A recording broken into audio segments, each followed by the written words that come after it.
Yangu naitwa Nicholas Govini Pasimaki, mwenyekiti jumuiya ya wafanyabiashara Tanzania kanda ya Ziwa, mikoa 6 ya Ziwa Victoria.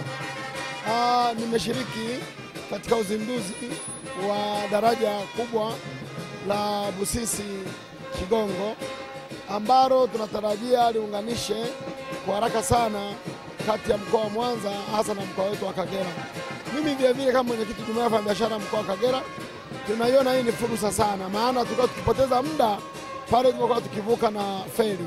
Lakini kwa sasa itaweza kuweka urahisi wa mawasiliano na kuweza kurahisisha shughuli za kibiashara ambazo zinaweza alile kaongeza tija kwenye kanda yetu ya Ziwa.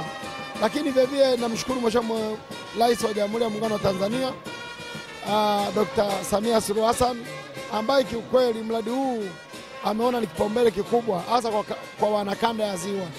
Kwa sisi kama jumuiya ya wafanyabiashara tunaona huu ni muundombinu muhimu sana ambao utatusaidia kwa kurahisisha mawasiliano na kuweza kupunguza muda. Kama tunavyojua muda ni mali, muda ni pesa. Asanteni sana. Daraja hili limejengwa kwa lengo la kuunganisha barabara kuu ya Usagara na Sengerema katika Ziwa Victoria ambayo ni barabara